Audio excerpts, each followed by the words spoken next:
is Murder in the Rain, where each week Emily Rowney, Alicia Holland, and Josh McCullough tell true crime stories of the Pacific Northwest. Murder in the Rain contains graphic content. Listener discretion is advised.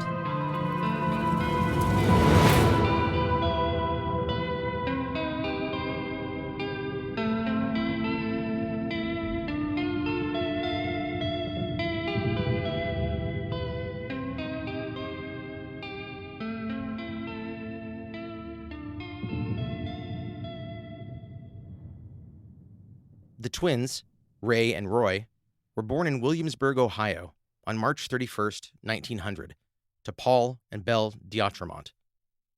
There was an older brother already, Vern, and Paul, the patriarch, worked as a barber. Another boy, this one named Hugh, was born 4 years later in Arkansas.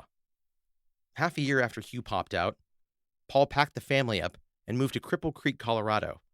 It was there Belle gave birth for the last time to a fifth boy named Lee. Belle and Paul fought constantly, with the intensity increasing as financial pressure mounted on the family, which was barely scraping by. Paul had somewhere read a brochure about rich farmland available to purchase in Lakewood, New Mexico. Paul moved the family to their plot of land and a future of stability and prosperity, a distance of 500 plus miles, by walking, while a horsey pulled a covered wagon containing their possessions. When they arrived at the plot of land Paul had purchased sight unseen before trekking all the way to New Mexico, they found a parched desert landscape, which did eventually yield a crop after a season of punishing labor, as well as conflicts with local cattlemen that stole from their water supply. A crop that was then purchased under market value by one of the area's big-time crop buyers. After this failure, Paul DeAutremont walked away from his family, literally, and went back to Colorado on foot. After Paul's departure, Belle ran a general goods store to keep herself and the children fed, but they simply could not make it on her meager salary. Thrilled to be doing it, I'm sure, Belle packed the family and their belongings back into the wagon and walked back to her shitty husband in Colorado. Oh my God, he just took off and left them to fend for themselves, and she went back? Well, it was only, 500 miles? Yeah. Yeah. On foot. It's fine. And love. Wow. Did you happen to look up how long that would take for, obviously it'd be more difficult with a family and wagon, but ballpark? There's got to be a website for Because that. what can you do, about 20 miles a day? Yeah, I if would you're say really... it'd be like 30 miles maybe. 30 days. And was on 25 foot, days. really on foot or with horses? Yeah, I think they just had the horse pulling the wagon, and I don't know why, but for some reason I think the wagon was not accommodating to people as well. Just a Probably little could just trailer. take what they had and couldn't Wow. pull more than that. So Belle and Paul remained together for 2 years before their fighting reached the same peak it had before. So once again, Belle packed up the family and their belongings back into the wagon and walked away from her shitty husband, returning to New Mexico. Months later, Paul, too, returned to New Mexico to reconcile with Belle. When their fighting resumed once more, this time it was twins Ray and Roy, now 16, who left home, finding work in Oklahoma. Ray DeAutremont was arrested for the first time because he was a card-carrying member of the IWW, or Industrial Workers of the World, an international labor union. On November 11th, 1919, celebrating the one-year anniversary of the truce ending the First World War, an Armistice Day parade in Centralia, Washington, 90 miles north of Portland, erupted in violence when shots were exchanged between IWW and American Legion members, which resulted in multiple injuries and 6 deaths. I covered that in one of our Patreon episodes. You sure did. Part of your welcome, too, on Patreon. I'm like, this sounds really familiar. It was a fascinating case, and you should go over to our Patreon and check it out. Person who's listening to us. After the Centralia tragedy, as it came to be known, the state of Washington decided to scoop up anyone carrying an IWW member card. Vancouver, Washington police were checking a hotel door-to-door for IWW members, or wobblies as they're sometimes called, and found Ray DeAutremont, who was promptly arrested after stating he was a proud member of the organization. The 1 year plus Ray spent incarcerated would have been much more brief had he not tried to escape one day through the jail's kitchen door. He and another man who'd run were recaptured within a few minutes, and Ray was sentenced to 1 year at the State Reformatory of Monroe, Washington. Nothing's more devastating than trying to escape and only getting away with it for a few minutes. Yeah. It's like, you did technically do it, I guess. Yeah. Here's another sentence. Yeah, I would imagine that I can't even imagine what the violation is that they would be arrested for. But how could that have been more than like a couple of months? For fleeing? No, before the thing that got him in there. Oh, yeah, Oh, the for just card. being I a guess, member. yeah. I mean, I guess he was 19 at the time, and we all did some 19-year-old things. They maybe held him there for a while before trial or something, Mhm. just because he had the card and you couldn't really sentence him for all that much. Who knows? He was released from custody on May 12th, 1921. Over time after his release, Ray convinced Roy that the world was against them and that only a big score could break them from their life of poverty, hunger, and displacement. During his time at the state reformatory, Ray heard stories of big-time criminals in Chicago, and sometime after his release, he rode the rails there, hoping to connect with professionals from which he would learn how to rob a bank. His trip was a bust, though, as he could not locate any of those he'd heard of, and he returned to Salem, Oregon, where Roy had moved to be closer to his twin during his incarceration. I love that he had big dreams of being a better criminal. Yeah. And I think like what often happens is that his time inside convinced him more and more that that was absolutely. a viable lifestyle. And more networking and Yeah. Yeah. You meet all sorts of people in there. And I'm always fascinated by siblings or family members that do it together. Such an interesting bond. We're going to do this thing that might get us killed or hurt, but we're super protective of each other. And if anyone did something to us, we would. Boy, is that right on the nose for my next case. Oh. And I think for these, for Ray and Roy, it really is, what's the word? Enhanced. That feeling would be enhanced when you're a twin, I think. Oh, yeah. Because they're basically an extension of you. I was reading a post a girl made about losing her twin, and it really is like a loss of identity. You don't know who you are without them. So they're having to relearn how to be a person. It's Wow. interesting. Upon Ray's return from the Midwest, he contacted a cellmate from his time at the reformatory, a man with a plan to kick off the brothers' life of crime. Their first target was a little bank in Yacolt, Washington, a small town 85 miles north of Salem that at the time had a population of about 300. The twins arrived on July 2nd, 1922, but their co-robber never showed up. Regardless, they decided to go forward with the plan and spent the day watching the bank's comings and goings from a height across the street while being pelted with rain. At 5:30 p.m., Ray and Roy decided to breach the bank. But before they were able to make their move, a Buick screeched up to the curb, and the brothers watched its occupants storm in, rob the bank, and flee, leaving the twins sitting in flat surprise, soaked to the bone. Was it the other person they were supposed to meet? Oh, Ooh, it's so fun funny. theory. It didn't say, but Or did it just happen to be a totally different bank robbery? it seems completely random. That yeah. guy's like, that Wow. actually is a great idea. I'm just going to do that myself. Do With you my have other a- friends. Do you have a sense of how many bank robberies happened in this time? Was it far more common than it is now? I feel it was the kind of the end of that outlaw period of time. So with cars becoming accessible to everyone, I think that probably ramped it way back up because people could get away. Faster. Defeated, they returned to Portland and the next day hopped a train 80 miles to Seaside, Oregon, where they imagined a bank robbery would be obscured by the following day's 4th of July festivities. Their second bank reconnaissance in as many days ended in abandonment when Ray and Roy saw that Seaside's police station was only a few doors away from their target, which was compounded when they realized a vehicle would be necessary to effectively flee the area, as they had no access to a car, and even if they had, neither knew how to drive. I can rob a bank, but I can't drive. Also, they had guns, but no ammunition. Dejected and hungry, the young men walked south 24 miles to Cannon Beach, home of Haystack Rock, which was a clue on One-Eyed Willie's treasure map that Sean Astin and Corey Feldman squawked about in The Goonies. Here, the twins lowered their aspirations a bit, deciding to rob the shopkeeper of a candy store as they headed home after locking up for the day. With their sights on a new target, they watched the Candyman from a ditch across the street, but failed to pounce on him when the time came, because they had both fallen asleep due to hunger and fatigue from walking everywhere all the time. I like how juvenile it is, too. They're like, okay, we can't get the bank. Let's go for the candy store. They got to be billionaires. It does sound a lot like the ideas you come up with as a kid. Yeah. That are Well, just they're not only- well thought out. And how old are they here? Like, 22. oh, okay. Young, and I think probably maybe didn't go to school and moved around And constantly. a very difficult Probably didn't- childhood spent walking. and just surviving. Yeah. So yeah, they're Delayed. delayed. The DeAutremonts returned to Portland soon after moving to Eugene, where Roy found work barbering and Ray cutting timber, saving their wages in preparation for their next stab at a life of crime. 19-year-old Hugh DeAutremont, a fresh high school graduate and Ray and Roy's younger brother, joined them in Eugene during the summer of 1923, quickly becoming ensnared in a new robbery plan and intoxicated with outlaw fantasies of wild fortune and the dark celebrity he would experience on the other side of the crime. In September of 1923, the first domino fell when the twins lost their jobs.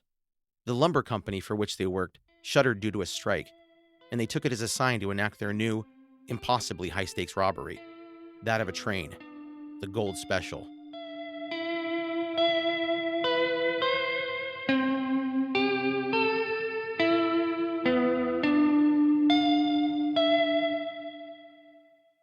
Officially Train 13, the Gold Special was a mail car that during the gold mining boom of the 1800s transported large quantities of bullion from Oregon to San Francisco, where the mint was located. The train consisted of an engine car, the tender or coal car, a mail car, 4 baggage express cars, and 3 coaches for passengers. The twins and Hugh left Eugene and set up base in a Portland hotel room. With their savings in hand, they gathered supplies like camping gear, an automatic shotgun, and ammunition for their pistols. Roy made the first 2 payments on a 1918 Nash touring car for their getaway.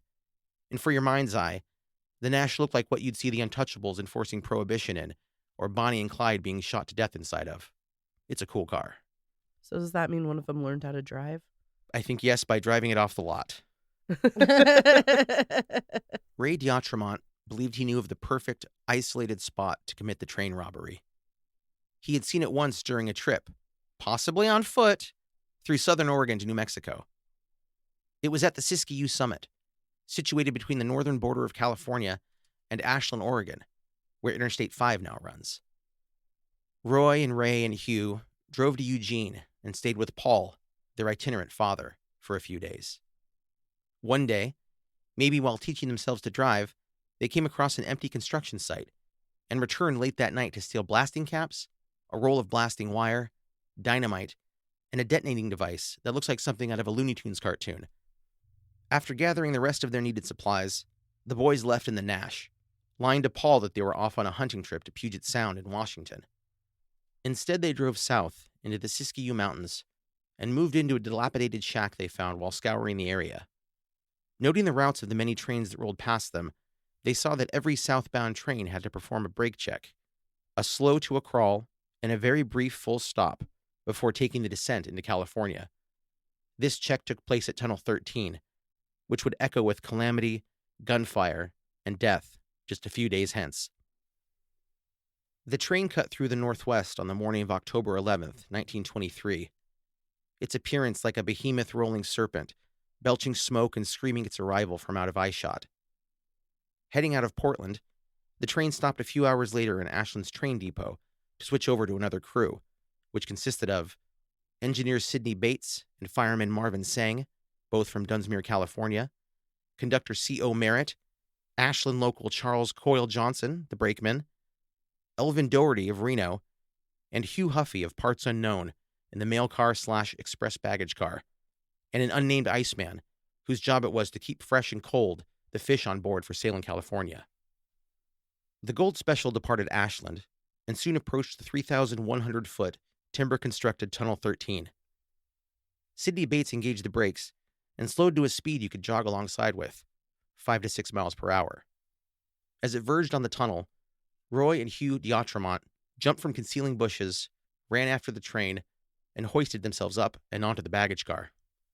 As Roy gained purchase and lifted himself up, his pistol fell from wherever it was tucked, clattering across the tracks in the darkness.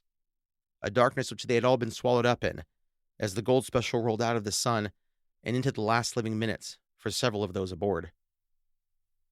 Roy and baby brother Hugh moved quickly atop the length of the train, jumping down into the driver's compartment, surprising Sidney Bates and Marvin Sang, who were now looking down the barrel of Hugh's shotgun and being ordered to stop the train, which they did, with the train's front end poking out just a touch from the tunnel's southern portal.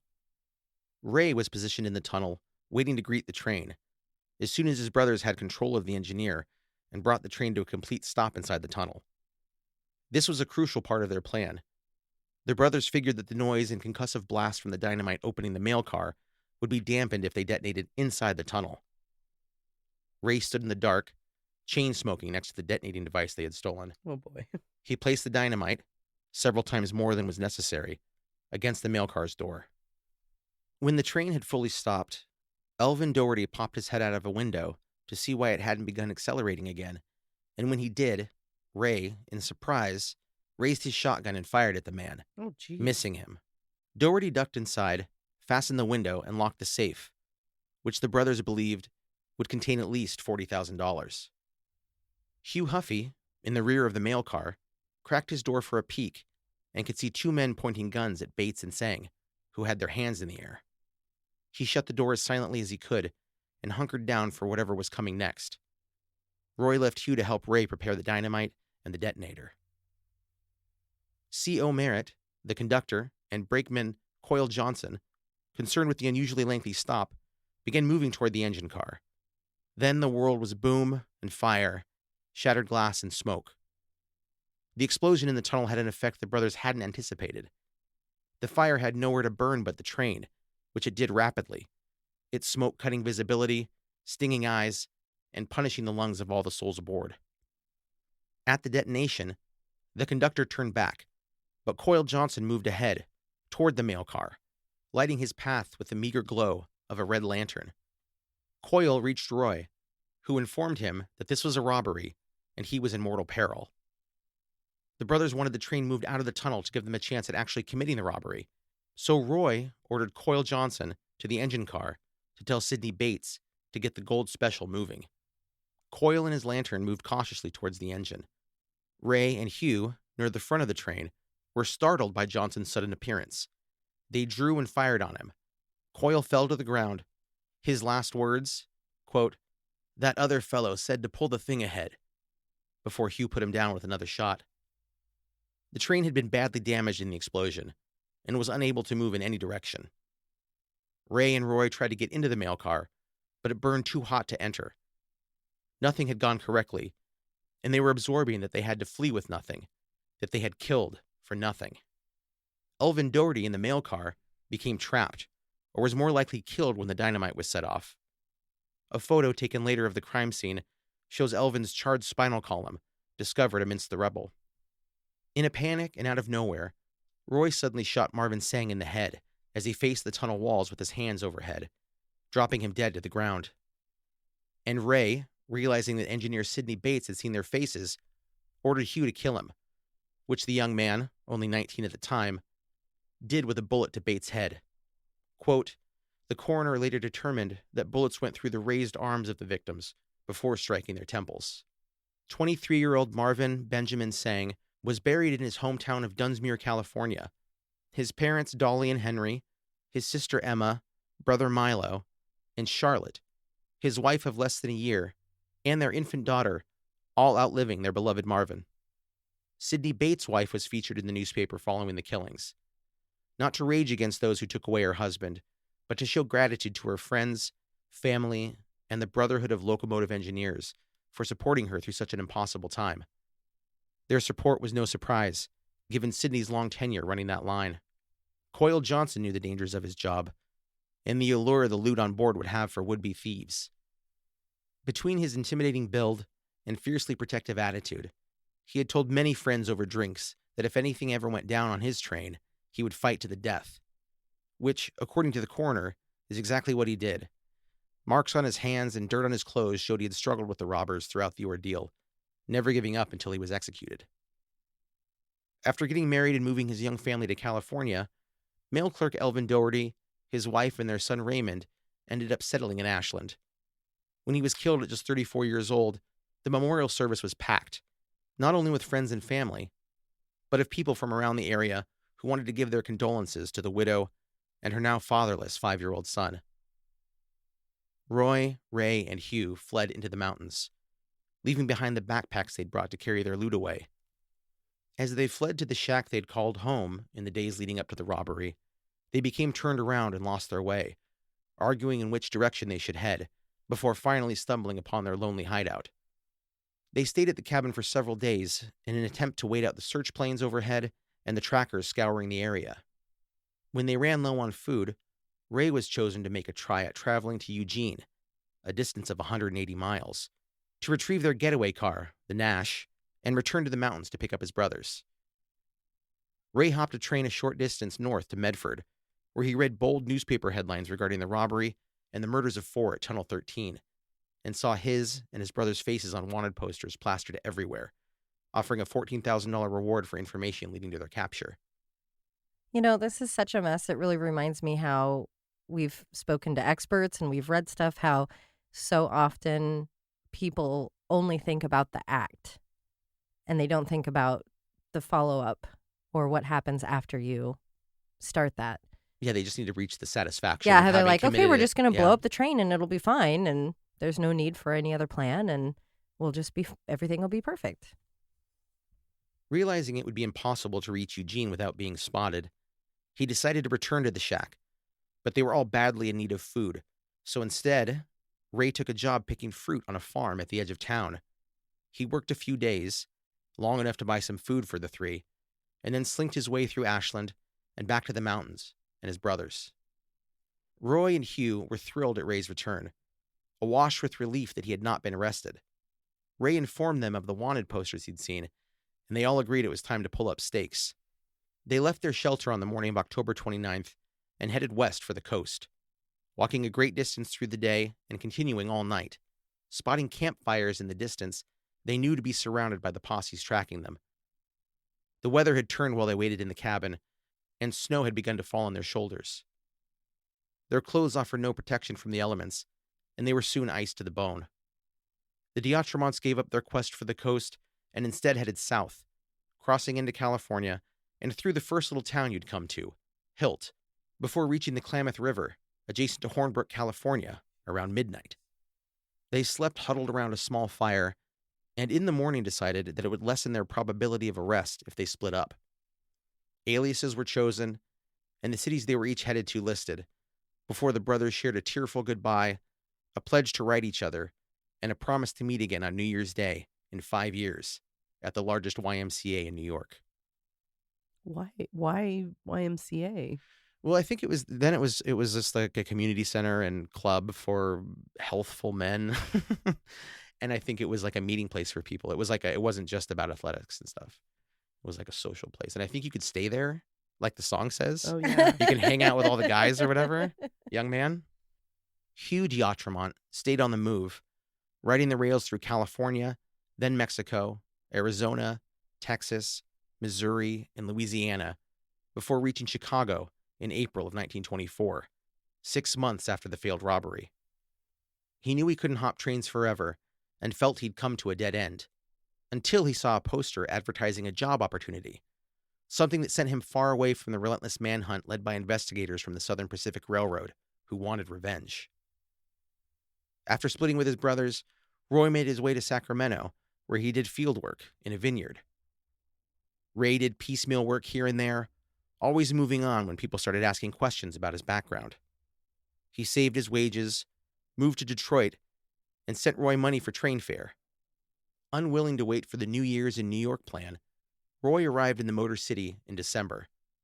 They both worked for a time before suddenly fleeing Detroit. The creeping feeling of being surveilled was amplified by living in a major city and became too much for the twins to bear. They hopped a train out of the city, planning to cross into Canada before realizing their faces would not get them past an international border, which was certain to be better staffed and completely aware of the DeAutremont brothers. Now heading in the opposite direction, their goal was Ocracoke Island off the North Carolina coast, which Roy had heard of being used as a criminal hideout. But they were dissuaded from this plan after they floated the idea to a group of hobos waiting to hop the same train as they, and were informed that it would be difficult to get past police in West Virginia and North Carolina. With that plan now abandoned, Roy and Ray went to Sulphur Springs, Ohio, around 75 miles north of Columbus. There they took the aliases of Elmer and Clarence Goodwin and were employed in making railroad ties.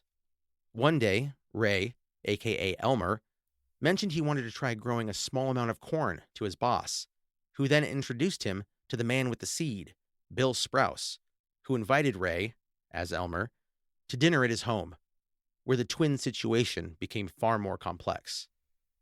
It was there that Ray met Hazel, Bill Sprouse's 16-year-old daughter. Yikes! Among Bill's apparently nameless wife and their 10, yikes, children. Ray, as Elmer, began taking Hazel on walks around her family farm, falling in love. Soon, Elmer asked Bill Sprouse for his blessing to marry Hazel. Being that Hazel wasn't an adult, her mother said no problem and sent them across the Ohio River into Kentucky, where her age wouldn't be a problem. Yikes, Tucky! Well, I will say, at that time, there was not much for a woman to aspire to. So that was pretty true. common for parents to do that. Yeah, that they're like, she's taken care of now, even though she's a child. Right. Yikes. Exactly. It was August 1925, and the couple was soon pregnant. Jackie Hugh Goodwin was born June 15th, 1926, in Pine Grove, Ohio. 10 months later, Roy, still going as Clarence, was devastated when he spotted an updated wanted poster plastered to a wall in town. The poster featured only the faces of Ray and Roy. Hugh had been captured.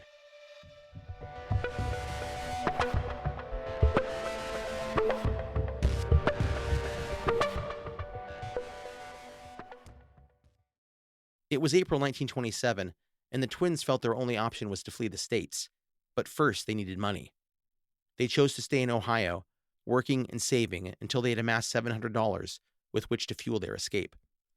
This podcast is sponsored by BetterHelp. For me, the last few years have brought relationship strain along with the realization that I've been struggling with anxiety and other mental health issues. I finally decided that how I care for my mind affects how I experience my life, so it's important to invest time and care into keeping it healthy. There are plenty of ways to support a healthy brain, like learning a new language or taking power naps. There's also BetterHelp Online Therapy. I've always been a strong supporter of therapy, not only for myself, but for friends and family. With therapists being booked out for months and staffing shortages, I've recommended using BetterHelp. BetterHelp Online Therapy wants to remind you and your brain to prioritize yourself. Talking with someone can help you figure out what's causing stress in your life and how to manage it in a healthy way. BetterHelp is customized online therapy that offers video, phone, and even live chat sessions with your therapist, so you don't have to see anyone on camera if you don't want to. It's much more affordable than in-person therapy, and you can be matched with a therapist in under 48 hours. Our listeners get 10% off their first month at betterhelp.com/murderintherain. That's betterhelp.com/murderintherain.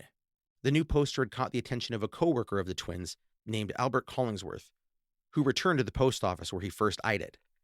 His vision was poor, but he was damn sure the faces in the photos matched those of the young Goodwin brothers. Collingsworth reported his findings to local police, who then reached out to their contacts at the U.S. Bureau of Investigation, which is now the FBI.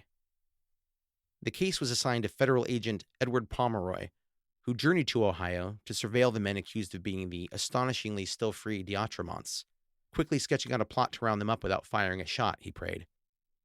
Roy was hard at work when an employee of the steel company he worked for told him he was needed in the personnel office. As he entered, he was surrounded by federal agents, each with a pistol trained on him. Roy refused to admit he was Roy, keeping up his Clarence Goodwin facade for 2 hours before he broke. Ray was spending the same day at home with his wife Hazel and baby Jackie Hugh. He had just laid down for a nap when there was a knock at the door.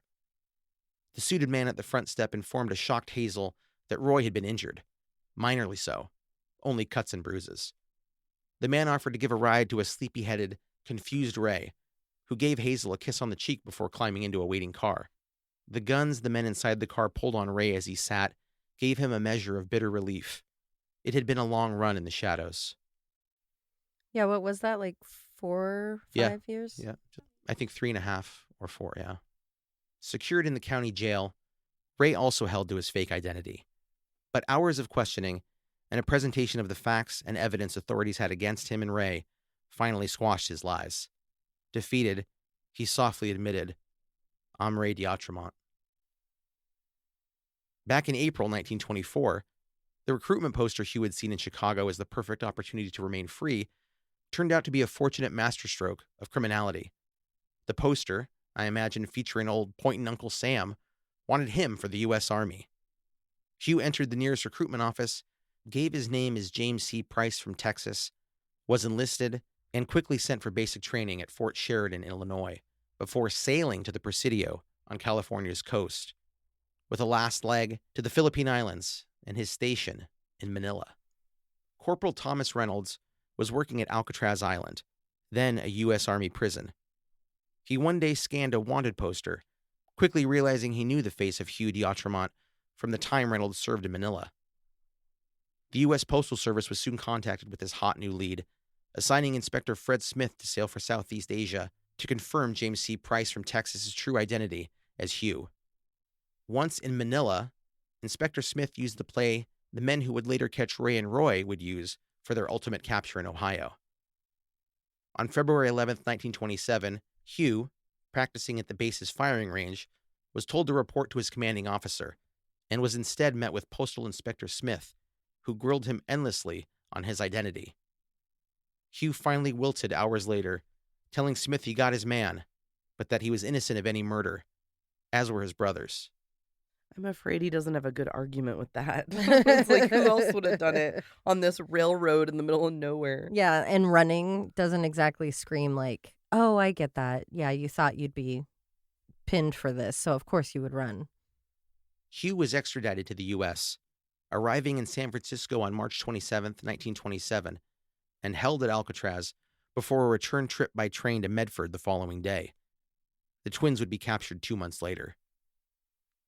Quote, "In all, more than 2,583,000 wanted posters had been printed at a cost of approximately $9,911.06, which would now be worth just a little over $150,000.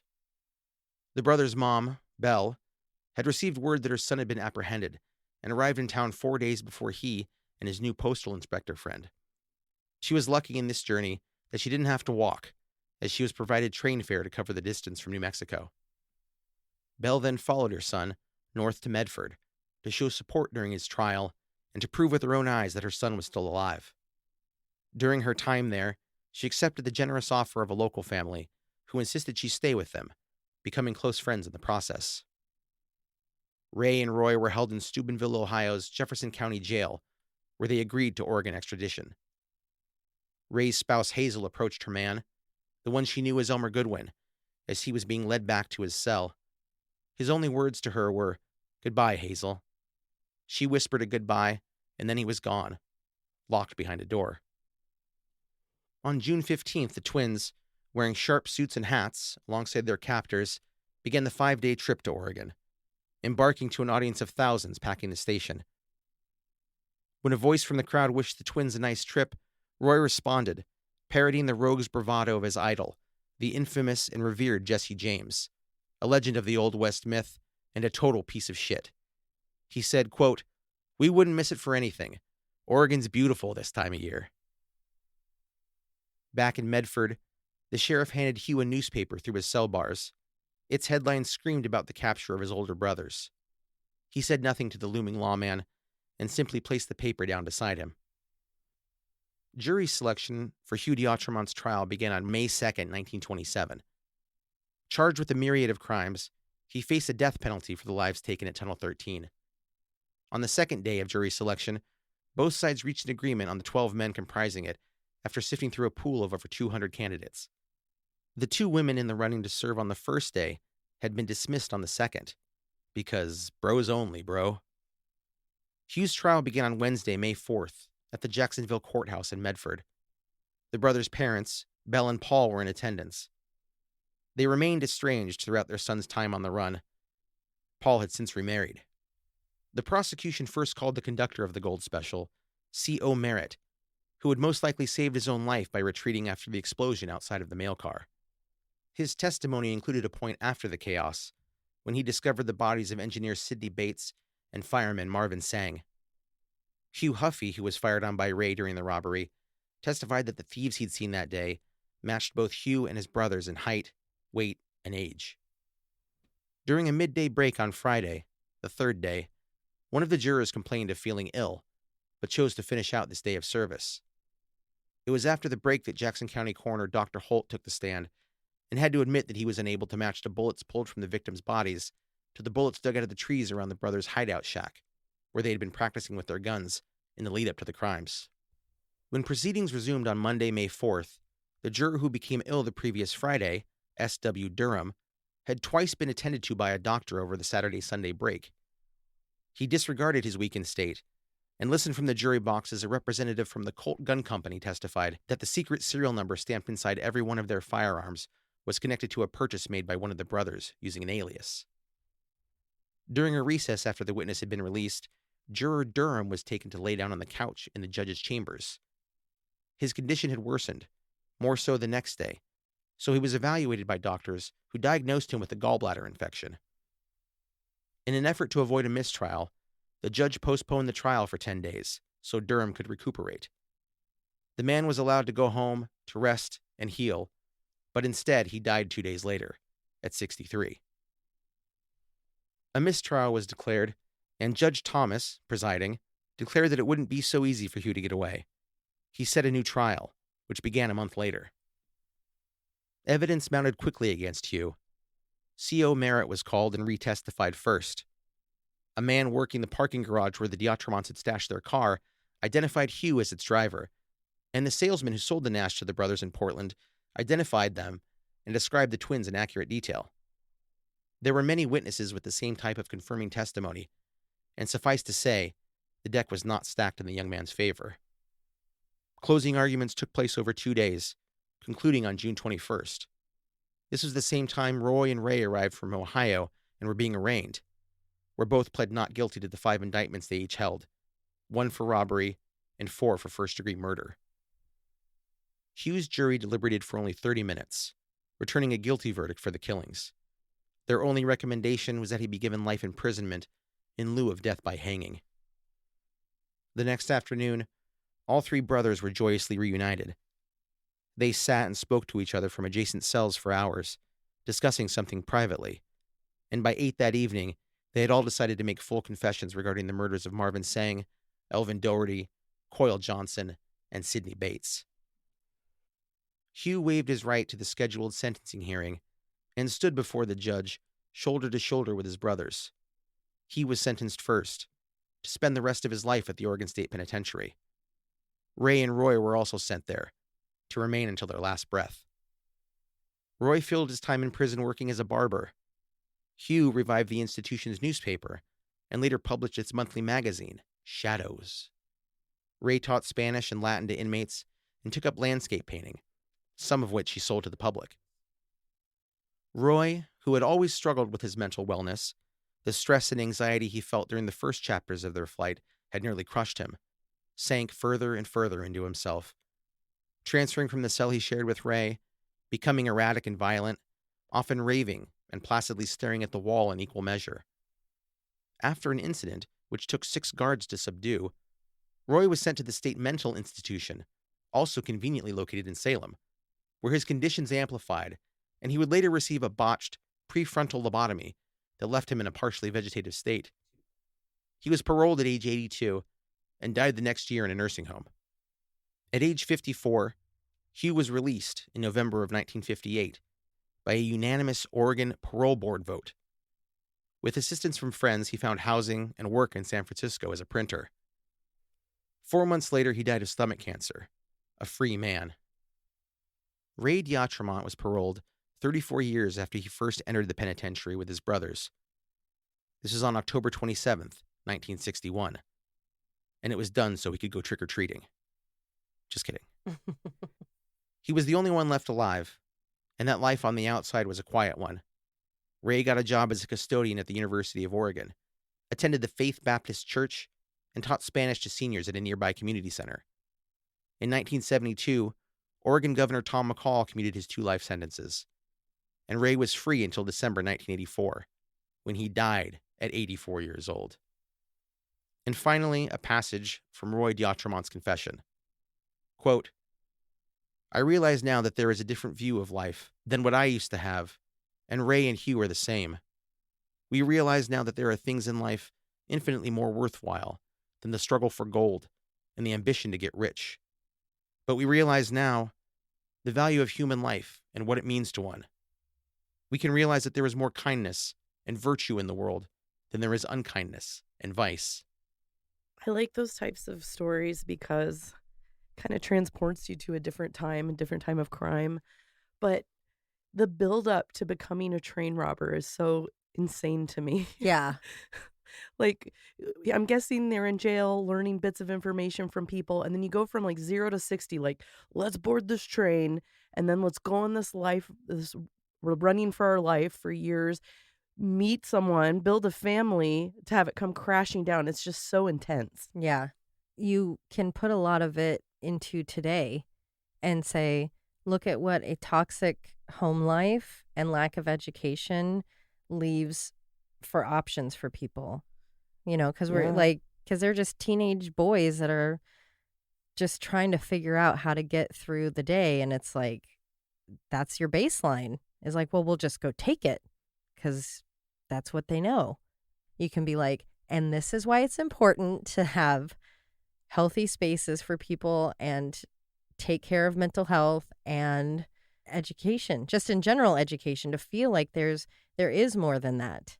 And social programs. Imagine if they had something in their town where they could go spend their time as teens. Like a YMCA. Yes. Hey, but the most impressive thing about all of that artist that did that sketch, that must have been really good for that many people to be like, I know those guys. Oh, the wanted poster? Yeah. Oh, they were photos. Oh, they were photos. Yeah. So, yeah. Okay. I don't know. From maybe being I didn't say arrested that. before. That changes everything. So they had both sat for photos at some point. I think one of them had a girlfriend or something when they first ran or something like that. So they were identified by a witness, and then they went and found the photos. Is that what you think happened? Like, how did they know it was them?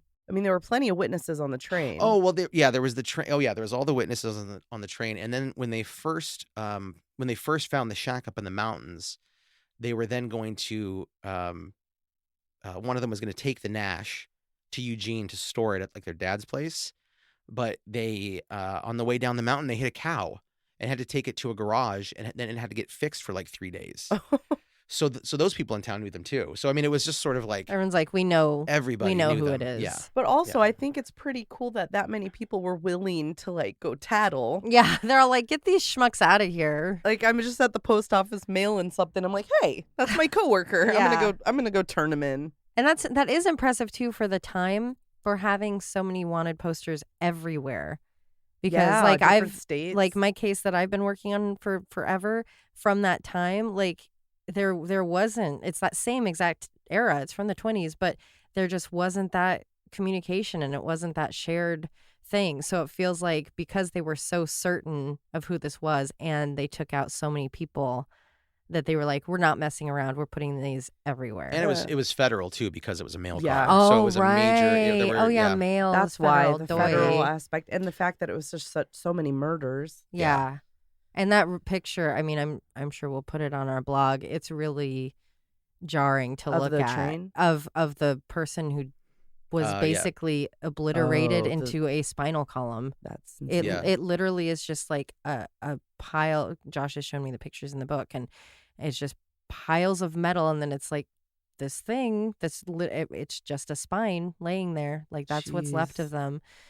It's really amazing that they didn't do more damage in the train, in the tunnel. Like they could have collapsed the tunnel if they had done too much dynamite. They could have Yeah, I believe it was 7 times the amount they would have needed. And I think because I don't know if it was because the explosion was contained, it probably made it more like the rifle of a or the barrel of a gun. And so that explosion and that concussion wouldn't have it just didn't have anywhere to go. So I think it might have it couldn't expand outwards. Yeah, it might so have crushed the mail car and made it even, they couldn't get into it, and it was on fire. Obviously no one should kill anyone for anything, but there is something that does make it that much more salt in the wound, I guess. They didn't even that there was nothing. rob it. Not to say it'd be fine if they killed that many people. No, but for 50 grand. Even but they reflected on the fact that Yeah. what a waste. all of it was for naught. And those lives, just for nothing. Again, Fargo, all of it for a little bit Just of a little money. bit of money. It's good though that in the 100 years since this happened, we've solved all the problems that kind of like can lead to those sorts of Oh, things. yes, there is no more crime and no more. We learned our lessons. Well, we don't have train robberies here like Not we true. used to. Not like we used to, but we still do. I read an article that in Los Angeles, there are like tons of train robberies now. Really? Of that what? that I believe have happened since maybe in the time of the pandemic. Is it robbing the people? No, or no, the it's robbing actual freight goods? trains. So they're Oh, taking wow. basically everything. And one part of it was that they would, whatever criminal organization, syndicate, whatever, would hire houseless people to put up tents like near the train tracks. Oh. and so then they'd have to stop. The train stops or whatever, and they just go bang, bang, bang, and they just cut the train open and steal everything. Wow. And so the trains get to their destination and are like, oh, all the bikes are gone. Where's the rice-a-roni? With gas being what it is worldwide, I wonder if on a global scale that there's more, you're transporting oil and gasoline on trains and stuff. I wonder, obviously I just rewatched Breaking Bad, so I'm picturing yeah, like that the big train scene. robbery. Spoiler. Yeah. Yeah, not as complex, but very lucrative for the people that are doing that. Yeah. And this was like one of the last old-timey. I think so. Yeah, I think maybe, and I think the guy before that was super famous was Roy Gardner, who was an idol of the brothers. They knew him, they knew his exploits, and but it was at the tail end of that. Yeah, it was at I don't know, with the advent of the automobile, it kind of like destroyed Changed that. it. Now you're an expert. We've got one just like a mile away. Let's go. Hop the rails. I always wanted to. Jump on a train. Matt and I were going to do that for a summer. Yeah, I was obsessed with the adventures of Natty Gann. Oh yeah, And me too. I thought the epitome of cool was hopping a train. I loved that movie when I was a child. That's I so bet I would love it funny. today. We should yeah, watch it. I had Meredith's- never heard of it. It came up on Always Be My Sisters. There was something about Natty Gann, and he was like, I love that That movie. movie was like, I don't know, it was everything to me. Like, it was such a good drama at the time. I had a huge crush on Meredith She was Meredith very Salinger. cute. Very cute. And John Cusack Yep. was in it. And it he- made train hopping alluring. Yeah, and having Wolf as a pet. Mhm. Oh, obviously. Very much. And wearing a little newsboy cap. Very cute. Fingerless gloves. Loved it. It was a A great satchel movie. on a stick. I don't know if there was any bindling going on. Oh, I love a bindle. Bindling. So that's it. See what he learned from his book? Hobos and their bindling. It was fun to read about hobos so much. Yeah, That is was hobo great. a technical term of like a train person? No, it's I can't quite recall, but I believe there's more meaning to it. It's like Because I know it's used in a bad way toward, like, a houseless person, like, this hobo. yeah, over but here. it was more than that. Yeah, it's like specific. It's to like that. king. That's I think a migrant hobo, worker too. Yeah. You're like- you travel to traveling. work. Or like the song "King of the Road," right? Oh, right. That's a hobo. I think. That's it. Goodbye. I love trains.